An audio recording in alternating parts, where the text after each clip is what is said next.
Hi guys, welcome back to Sacred Vedic Astrology. My name is Samantha and I'm a professional Vedic sidereal astrologer. So I hope everyone is doing so well today. We're going to do a really important video on the energy of Ketu in Vedic astrology and how Ketu really connects to detachment in the chart. All right, so Ketu is the energy of moshka, spirituality, spiritual liberation, detachment from worldly desires.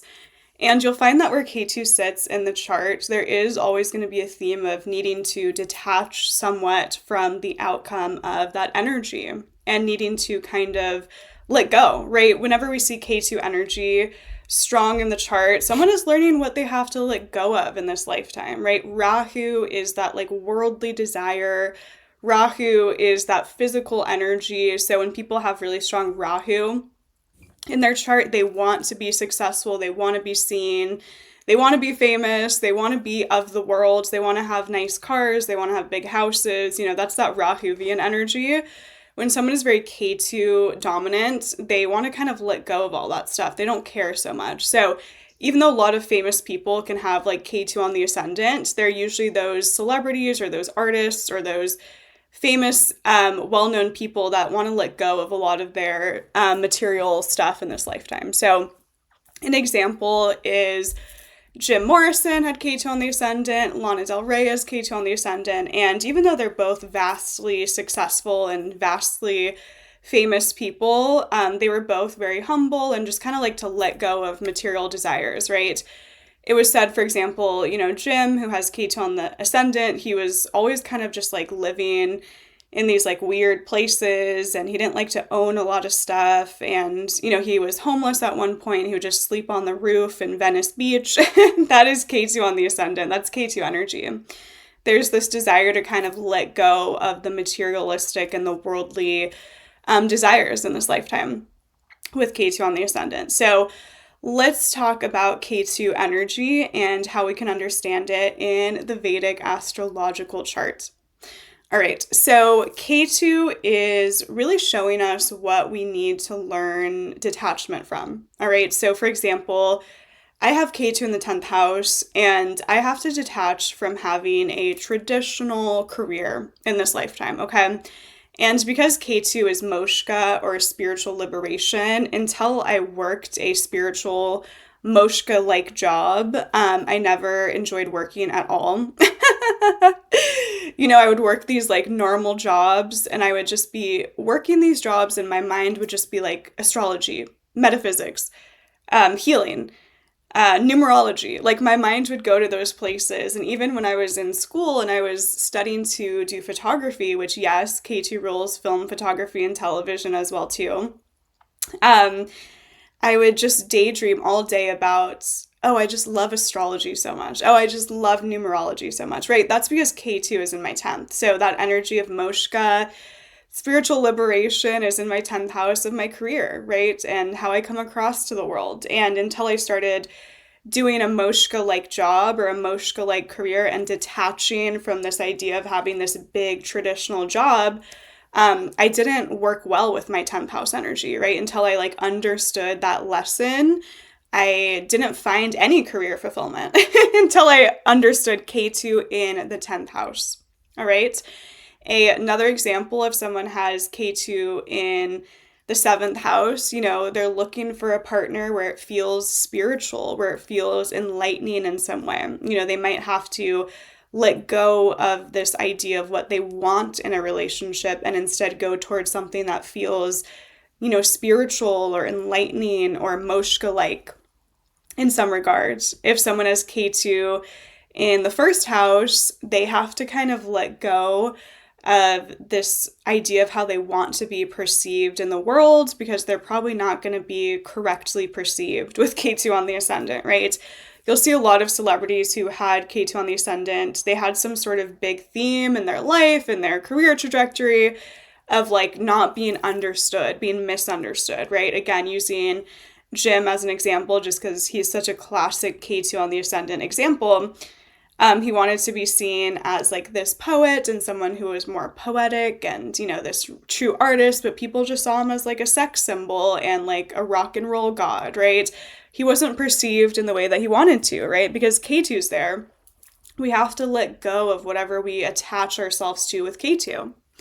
Okay, if someone has Ketu in the second house, they might have to let go of this like financial grasp that they want to have on things. They might want to always like really hold on to money and really hold on to resources or really hold on to their early childhood experiences, right? Or perhaps they really want to hold on to ingesting like substances or ingesting things to make themselves feel better, right? That's Ketu in the second. It's what we have to let go of to find that sort of spiritual liberation in this lifetime, right? Someone has Ketu in the fourth house, they have to let go of some sort of, karma or karmic energy around their upbringing or their mother or their home or their family. I've known so many people with Ketu in the fourth house who had rough relationships with their mother. Maybe their mother was like on drugs or alcohol or disconnected in some way, and they have to learn to let go of their idea of how they wanted that relationship to be, to move on and to heal and to find quote unquote spiritual liberation. Okay, it's so important, guys, to understand this, right? Because in Western astrology, they talk about the South Node as like something we've mastered in a past life, something we've done in past lives.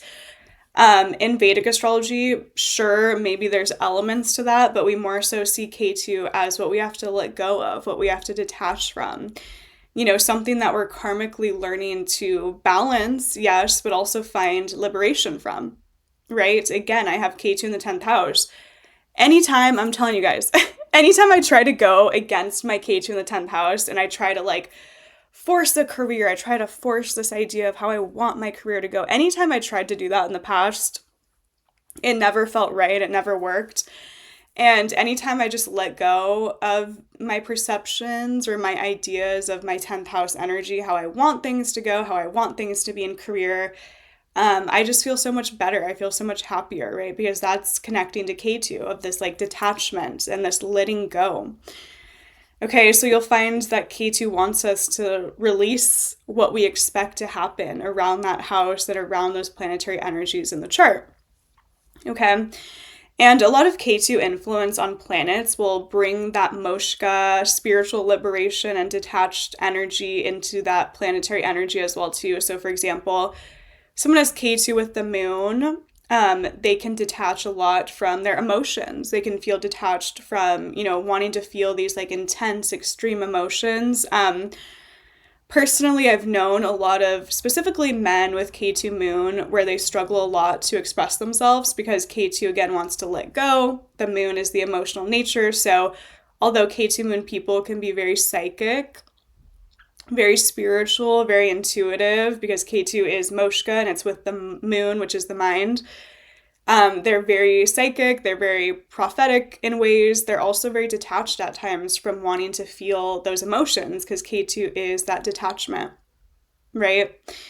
If Ketu is with the sun, someone can feel detached at times from their confidence or the father or their sense of self, and they have to learn to sort of let go of things that they over-identify with, right? If Ketu's with the sun, we're learning to let go of like our ego. We're learning to let go of this idea of maybe how the father should have been, things of that nature, right? We have Ketu with Venus, which I have a Ketu Venus aspect. We want relationships to feel moshka-like. We want them to feel spiritual. We want them to feel otherworldly, but we also have to detach once again from these ideas or perceptions of how that's going to necessarily go. All right. So while when Rahu sits with planets, there can be this like extreme energy to it, right? For example, Ketu moon people are very detached from their emotions. They don't feel things. They don't like to express things so intensely. They like to really, be reserved and hold back.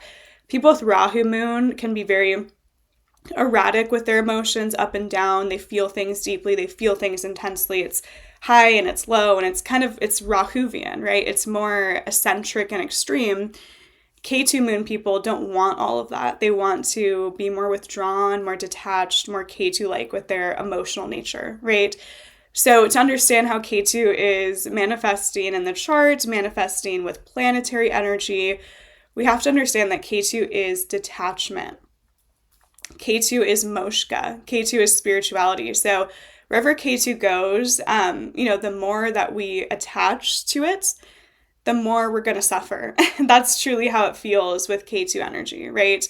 So again, I'm using my chart as an example because I can speak from personal experience. Anytime I try to do like a Rahu 10th house thing, which is like, oh my God, I want to have this extreme and this huge career and I want to be seen and I want to be this and I want to be that. It never brings me a true fulfillment. Never. Like I always have to ground back in and be like, you know what? Like I just like working this spiritual moshka job. I just like helping people. I just like opening people up to spirituality and astrology and metaphysics. And that's what I've liked to do my whole entire life. And anytime I just kind of accept that, my career is always going to be Ketu-like, I feel so much better than when I try to like force it to be something it's not. Okay. So you also find where Ketu sits in the chart, we can have lessons over and over again around detachment, right? So maybe, for example, Ketu's in the first house, we can have like all these projections onto us of who we are, and people are like, you're like this, and the person's like, I'm not like that, right? But you just have to kind of accept it and detach from it, okay? I personally love people with Ketu on the ascendant because I think they're so otherworldly and they're very in tune with energy and they're very just interesting and different and they really accept their eccentricities with Ketu on the ascendant. But I do feel like people with Ketu in the first house can always feel very misunderstood in this lifetime.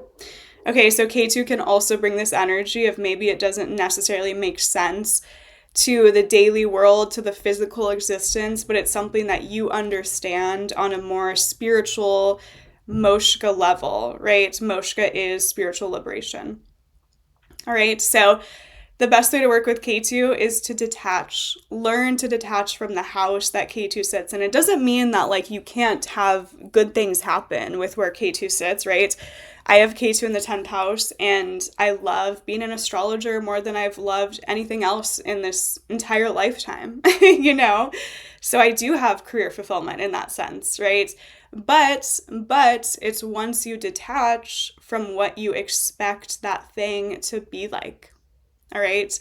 When I was younger, I'd have these dreams of I want a huge career, I want to be seen, I want this, I want that, I want this, blah, blah, blah. It's not going to bring you fulfillment when you go towards overly attaching or overly identifying with where Ketu sits in the chart. Okay. People have Ketu in the 7th house. I want a partner that's like this, I want that. They have to learn to let go a little bit of what they expect that thing to be like and just accept that, there has to be some detachment there and also probably going to have to be some moshka energy to it, right? Ketu in the 7th, spiritual partners, weird partners, strange partners, sometimes alcoholic, drugs, strange. That's Ketu. Ketu rules drugs, alcohol, illusions, deceptions, detachment, moshka, spirituality, film, photography, television, magic, oil, and gas. So wherever Ketu goes, we can see those themes unfold and unravel. All right, Ketu is strange. Ketu is the other world. It's not this world, right? Ketu isn't this physical world. Ketu is the spiritual world. It's the moshka world. And if you have a lot of Ketu energy in your chart, you're going to feel more comfortable in the spiritual. You're going to feel more comfortable with that moshka energy. All right. So I hope you guys enjoyed this understanding of Ketu in the chart. It really is bringing that detachment to that energy. Okay, it doesn't mean we can't find fulfillment because actually wherever Ketu sits, we want fulfillment more than anything. But it means that once we let go of our expectation and our ideas of how that fulfillment is going to go, then we can find happiness and fulfillment through Ketu energy. All right. Also, it's really important to look at that in transit, right? So with Ketu, if it's Ketu going over like your sun in transit, you might find you have to let go of certain themes or ideas around your ego. Maybe like there's something that happens and you're like, oh, I'm not really the person I thought I was, right? When Ketu transits over the sun. Or maybe there's things I want to change around my identity or my ego, or things I want to detach from. If Ketu's transiting Venus, you can find a need for detachment from a past relationship. Or you can find a desire for a spiritual relationship, a moshka relationship, right? I always, I think this is so funny, but I'm going to give you guys like a personal anecdote here because why not? Let's just do it. I was dating this guy once and I pulled up his transits and he had Ketu going over Venus, and that shows like meeting a partner who's very spiritual and kind of otherworldly, right?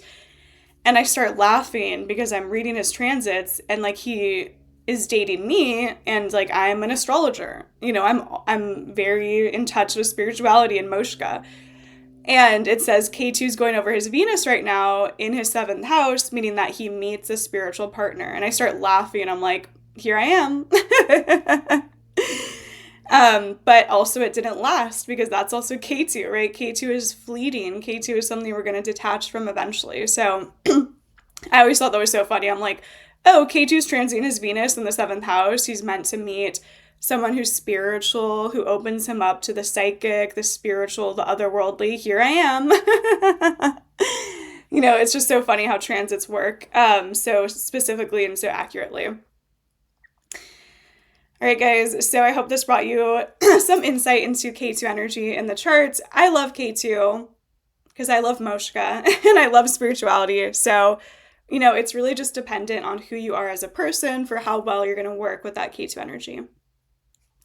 All right, I hope you guys have such a beautiful, blessed day, and we'll talk soon. Bye, guys.